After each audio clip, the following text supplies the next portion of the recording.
నాయకత్వం కేటీఆర్ గారి నాయకత్వం జై తెలంగాణ జై తెలంగాణ.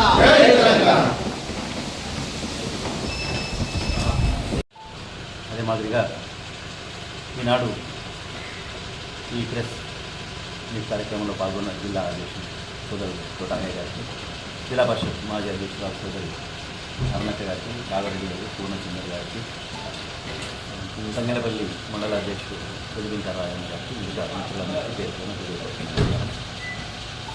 ఈ వారం రేవంత్ రెడ్డి ప్రభుత్వం 2 సెల్ఫ్ గోల్ చేసుకుందని చెప్పక తప్పదు. 2వ తేదీ నాడు మాజీ మంత్రులు BRS party working president KTR గారు అయితేనేమి, అదేవిధంగా హరీష్ అన్న అయితేనేమి రాష్ట్ర ప్రభుత్వం చెబుతున్న అప్పుల లెక్కలు తప్పని చెప్పడానికి సవాల్ స్వీకరించమంటే సవాల్ స్వీకరించడం, ధన్పార్కు రమ్మనంటే బయలుదేరిన హరీష్ అన్నను బీఆర్ఎస్ పార్టీ గేటు దాటంగానే అరెస్ట్ చేయడం, కేటీఆర్ గారిని కూడా నిర్బంధంలో ఉంచుకోవడం, మరి ప్రభుత్వం ఏం చేస్తున్నదో ప్రజలకు వాస్తవాలు తెలియజెప్పనీయకుండా రాక్షస ప్రభుత్వం నడిపించి ఆడుకోవడం జరిగింది. అయినప్పటికీ ప్రజలు విజ్ఞులు, వారికి ఎవరు ఏం లెక్కలు చెప్తున్నారో అన్నీ కూడా స్పష్టంగా తెలుసుకోండి. ఇంకొక విషయం, నిన్న కన్నెపల్లిలో కాళేశ్వరం ప్రాజెక్టు అంతర్భాగమైనటువంటి కన్నెపల్లిలో 1,00,000 క్యూసెక్కుల నీళ్లు వృధాగా పోతున్నాయి. వీటిని 2 బాహుబలి మోటార్లు ఆన్ చేస్తే రోజు 2 టీఎంసీల చొప్పున ఎల్లంపల్లికి గ్రావిటీ కమ్ లిఫ్ట్ ద్వారా చేసినట్టయితే మిడ్మానేర్కు, ఆ తర్వాత కాళేశ్వరంలో అంతర్భాగమైన అన్ని ప్రాజెక్టులకు నీరు సప్లై అవుతుంది, తద్వారా రైతాంగానికి ఊరటలుగుతుందని చెప్పేసి తెలియజెప్పడం జరిగింది. దాని కొరకు కేటీఆర్ గారు హైదరాబాద్ నుంచి బయలుదేరినాకనే బీఆర్ఎస్ పార్టీ పెద్దలందరినీ కూడా ఎన్నో రకాలుగా ఇబ్బంది పెట్టిండు. అంతేకాకుండా సిరిసిల్ల నుంచి బయలుదేరిన ఇక్కడ వేదిక మీద ఉన్న పెద్దలందరూ కూడా ఎన్నో అవాంతరాల అడ్డంకులు కలిగించారు. అయినప్పటికీ పట్టు వదలని విక్రమార్కులు బీఆర్ఎస్ పార్టీ కార్యకర్తలు సాధించిన కన్నతల్లి చేరుకున్నారు. తద్వారా తెలంగాణ రాష్ట్ర రైతాంగానికి కూడా తెలియజెప్పడం జరిగింది. 1,00,000 క్యూసెక్కులు వృధాగా సముద్రంలో పెడుతుంది. ఉత్తమ్ కుమార్ రెడ్డి ఉత్త మాటలు కూడా ప్రజలు వినే ఉంటారు. 44 గ్రామాలు మునిగిపోతాయి. భద్రాచలం రామునికి నీళ్ళు వస్తాయి. అయ్యా 2022, 21, 22లో 29 లక్షల క్యూసెక్కుల వరద వచ్చినాడే ఆ ప్రాజెక్టు చెక్కు చెదరలేదు. ప్రజలందరికీ కూడా ఒక అనుమానం ఉంది, ఈ ఒక్క 84 పియర్లలో 2 పియర్లు దెబ్బతిన్న కారణం ఏమై ఉంటుంది, ఎన్నికలకు ముందే కొద్ది సమయంతో ఎందుకు జరిగిందో ప్రజలే విశ్లేషించుకుంటున్నారు. మరి ఈనాడు రైతాంగం మీద మీకు ప్రేమ ఉన్నట్టయితే ఈ 2 టీఎంసీలను ఎత్తిపోసి వెల్లంపల్లికి, తద్వారా మిడ్మానేర్కు, మల్లన్న సాగర్కు అన్ని ప్రాంతాలకు నీరు సమృద్ధిగా ఇచ్చే విధంగా ఉన్న దాన్ని మీరు కుంటి సాకులు, అవాకులు, చివాకులు పేలుకుంటా రైతాంగానికి నీళ్ళు ఇవ్వడం లేదు. ఎందుకు ఇవ్వడం లేదు? పంటలు పండితే మొన్నటిసారి అది కష్టం మీద కొన్నారు. మీరు ఇంకసారి కొనే అవకాశం లేదు. అదే విషయం చెప్తున్నారు. కేంద్రం మీద తుమ్మేసి పోసినటువంటి రేవంత్ రెడ్డి గారే కేంద్రం ఎంత కొనమంటే అంత కొంటాం, అదేవిధంగా పప్పు దినుసులు కూడా మేము కొనమని కేంద్ర ప్రభుత్వం అనలేదు, కొనలేదంటే తద్వారా మక్కలు కానీ జొన్నలు కానీ నిజామాబాద్ పండే పచ్చజొన్నలు కానీ కొనే అవకాశం లేదు. ఇక బోనస్ అనే మాట బోగస్ అయిపోయింది. పంటలు కొనరు. యూరియా బస్తాలు ఈ పంటకు ప్రాంతానికి బట్టి మారుతుంటాయి, కానీ ఎకరాకి 2 యూరియా బస్తాలు ఇవ్వడం ఇది ఎంత మూర్ఖమైనటువంటి ప్రభుత్వం. ఆ విధంగా రైతాంగానికి నీళ్ళు ఇవ్వరు, ఇంకా ఎరువులు ఇవ్వరు. కరెంటు సమస్య రానే వచ్చింది. రైతు డిస్కమ్ అనేది లక్షల కనెక్షన్లకు 2,000 మందితో ఎట్లా ఇస్తారని విద్యుత్ నియంత్రణ మండలి మొన్ననే ప్రశ్నలు వేసింది. తద్వారా రైతాంగాన్ని వారి విధులను నిర్వీర్యం చేయడానికి రైతు డిస్కమ్ అని తెస్తుంది. అదేవిధంగా సిరిసిల్లలో ఉన్నటువంటి సెస్సును కూడా ఈ రైతులకు, వినియోగదారులకు, అదేవిధంగా వస్త్ర పరిశ్రమకు సత్వరమైన సేద అందుతున్న దాన్ని ఏదో రకంగా కుంటి సాకులు చెప్పి, ఏ విధంగానైతే కాళేశ్వరం మీద కుంటి సాకులు చెప్పి నిర్వీర్యం చేయాలనుకుంటారో సెస్సును కూడా కలిపేసుకొని మన ప్రజలకు ఇప్పటికే అర్థమైంది. ఇదివరకు ఫ్యూజ్ ఆఫ్ కాల్ చెప్పగానే 10 నిమిషాల్లో వచ్చే వ్యక్తులు కూడా ఇవాళ గంటల తరబడి రావడం లేదు. గ్రూపులలో మెసేజ్లు మేమందరం చూస్తున్నాం, బహుశా పత్రికా విలేకరులు కూడా చూసే ఉంటారు. 2 గ్రూపులునే మనం ఈ విధంగా చెప్పుకుంటూ పోతే రేవంత్ ప్రజల మీద ప్రేమ లేదు, అదే మాదిరిగా రైతుల మీద ప్రేమ లేదు.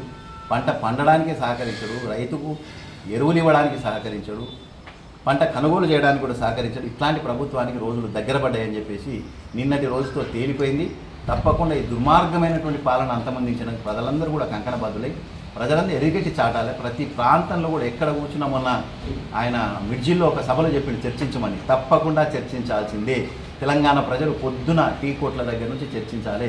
ఈ రాక్షస పాలనలో ఏ వర్గం సంతృప్తిగా ఉంది అని చెప్పే విషయాన్ని చర్చించి రానున్న రోజుల్లో దేశమంతా కనబడని కాంగ్రెస్ మన తెలంగాణలోనే కనబడుతుంది. ఇక దీన్ని కూడా బంగాళాఖాతం వేసి మళ్ళీ కనబడకుండా చేయాలని ప్రజలను విజ్ఞప్తి చేస్తున్నాను. ఈ కార్యక్రమంలో బీఆర్ఎస్ పార్టీ నాయకులు కార్యకర్తలు కూడా అప్రమత్తంగా ఉండి ప్రజల వద్దకి ఈ సమస్యను తీసుకెళ్లి వారికి అర్థం చేయించే బాధ్యత కూడా తీసుకోండి. ఎందుకంటే సరైన ఒక మంచి కార్యక్రమం ఉంది మనకు.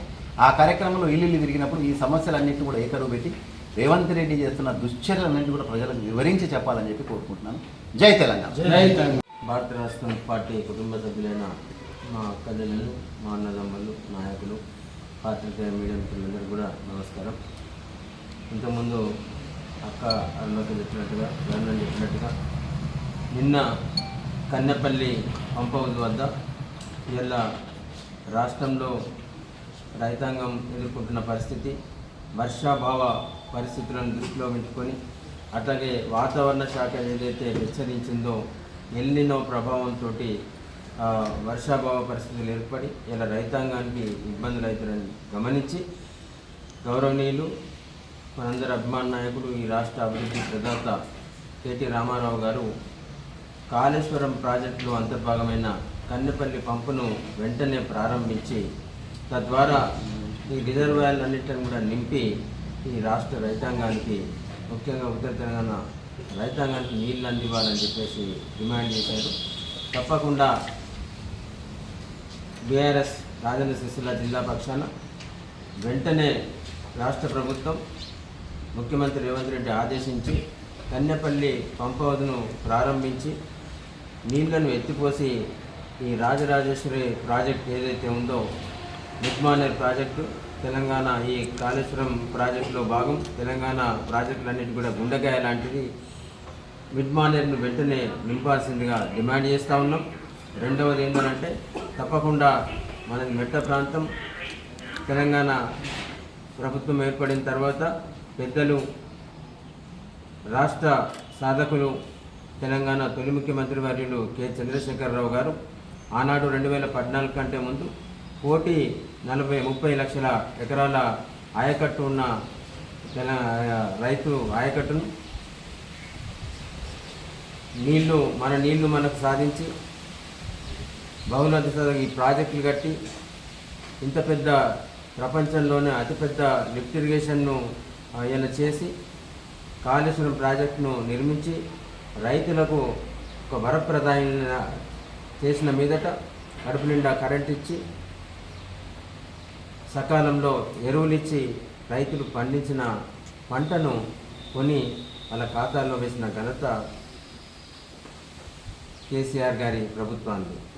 ఇవాళ యాళ్లకు నీళ్ళు ఇవ్వక, పంట వేసే టైంకు రైతు బంధు కానీ నువ్వు పెట్టిన రైతు భరోసా ఇవ్వక, పంట కొనుగోలులో రైతులకు ఇబ్బంది చేసి అనేక ఆటంకాలు చేసి ఇవాళ రైతులను ఆందోళన పాలు, రైతులను మళ్ళా బజార్లలో నిలబడేటట్టు, యూరియా కోసం లైన్లు కట్టేటట్టు ఇవాళ ఎదురు చూసేటట్టు చేస్తున్న ఇవాళ దిక్కుమాల స్థితికి తీసుకొచ్చిన ప్రభుత్వం కాంగ్రెస్ ప్రభుత్వం, రేవంత్ రెడ్డి ప్రభుత్వం.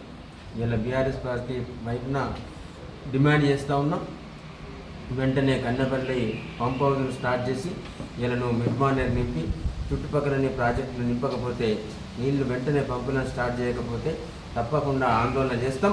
రేవంత్ రెడ్డి నువ్వు ఏదైతే చెప్పినావో మేము కూడా అదే చెప్తాం.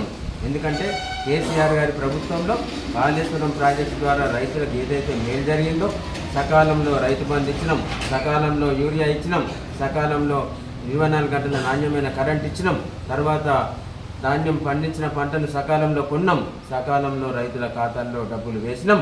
మేము హోటళ్ళల్లో నువ్వు చెప్పమన్నట్టే హోటళ్ళల్లో చెప్తాం, అట్లాగే నువ్వు చెప్పమన్నట్టే బార్ల దగ్గర చెప్తాం, నువ్వు చెప్పమన్నట్టే పర్మిట్ రూమ్ల దగ్గర నువ్వు చెప్పమన్నట్టే కళ్ళు దుకాణాల దగ్గర కూడా చర్చ పెడతాం. తప్పకుండా ప్రతి కార్యకర్త ఇలా ప్రతి రైతుని తట్టి లేపుతాడు.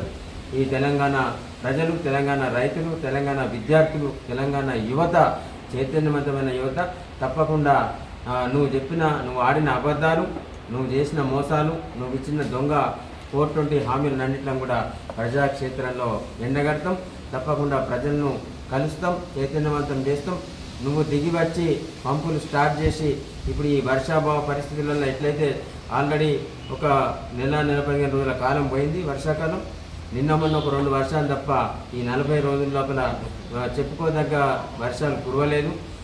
ఆల్రెడీ వర్షాభావ పరిస్థితులు ఉన్నాయి, ఎల్నినో ప్రభావం ఉన్నదని వాతావరణ శాఖ హెచ్చరించినా కానీ నువ్వు ఒక దొంగ రిపోర్ట్ తయారు చేసినావు.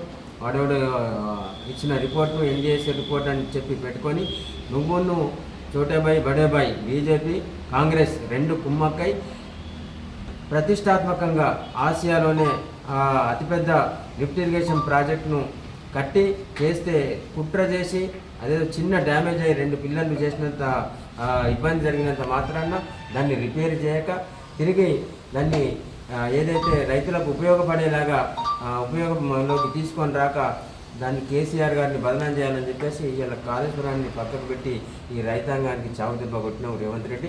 తప్పకుండా నువ్వు దాన్ని మూల్యం చెల్లించుకుంటావు. రాబోయే రోజులలో నువ్వు అదే రైతులు నువ్వు ఏదైతే రైతులను రెచ్చగొట్టి అబద్ధాలు చెప్పి అడ్డదారిలో మాయమాటలు చెప్పి అధికారంలోకి వచ్చినావో అదే ప్రజల చేతుల్లో అదే రైతుల చేతుల్లో నువ్వు అధికారం కోల్పోక తప్పదు.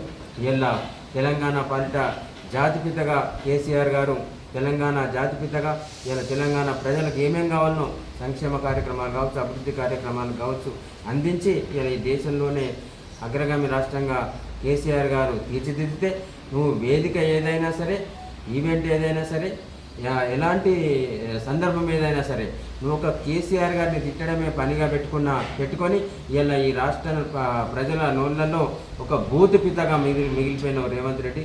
ఇలా రాష్ట్రంలో దేశంలో ఎవడన్నా అడ్డగోలుగా మాట్లాడి బూతులు మాట్లాడతాడంటే అది రేవంత్ రెడ్డి అని చెప్పేసి నీకు త్వరలో నేను అనుకుంటా గిన్నిస్ రికార్డు కూడా ఇచ్చి అవార్డు ఇస్తారేమో. గిన్నిస్ బుక్ వాళ్ళు కూడా అత్యంత బూతులు మాట్లాడిన వ్యక్తి ఎవరంటే ఇగో రేవంత్ రెడ్డి అని చెప్పేసి త్వరలో నీకు గిన్నిస్ ప్రైజ్ కూడా రావచ్చు. వచ్చిన ఆశ్చర్యపోవాల్సిన అవసరం లేదు. ఒక్కటే డిమాండ్ చేస్తూ ఉన్నాం. ఇలా రాజన్న సిరిసిల్ల జిల్లాలో అంతర్భాగమైన మిడ్మానేర్ ప్రాజెక్టు శ్రీ రాజరాజేశ్వరి ప్రాజెక్టును వెంటనే కన్నెపల్లి పంప్ హౌస్ నుంచి నీటి విడుదల చేసి నింపాలని చెప్పేసి తద్వారా మా సోదరు చెప్పినట్టుగా అన్నక్క చెప్పినట్టుగా తద్వారా మల్కపేట రిజర్వాయర్ని నింపితే అక్కడి నుంచి ఈ సిరిసిల్ల నియోజకవర్గంలోని 2-3 మండలాలకు కూడా గ్రావిటీ కెనాల్ ద్వారా నీళ్ళు అందితే ఆ చుట్టుపక్కల 2 మండలాల్లోని గ్రామాలను కూడా రైతులు సాగు చేసుకునే అవకాశం ఉంటుంది. ఇప్పటికే రైతులు తల్లడిల్లుతూ ఉన్నారు, విత్తనాలు పెట్టిండ్రు. మరి ముందు వర్షాలు లేకపోతే నాటిన విత్తనాలు కూడా పత్తి విత్తనాలు కావచ్చు, లేకపోతే నాటిన వరి కూడా మరి సాగు అవుతుందో లేదో అని చెప్పేసి ఆకాశం వైపు దీనంగా చూసే పరిస్థితి ఉన్నది. కాబట్టి బీఆర్ఎస్ పార్టీ పక్షాన డిమాండ్ చేస్తూ ఉన్నాం. వెంటనే నీరు విడుదల చేయకపోతే నిన్న మా బీఆర్ఎస్ పార్టీ వర్కింగ్ ప్రెసిడెంట్ శాసనసభ్యులు కేటీ రామారావు గారు డిమాండ్ చేశారు. వారం రోజుల లోపల లేపకపోతే కన్నెపల్లి పంప్ హౌస్ ప్రారంభించి మిడ్మానేర్లోకి నీరు విడుదల చేయకపోతే తప్పకుండా పెద్ద ఎత్తున ఆందోళన చేస్తాం. ప్రతి రైతును కదిలిస్తాం.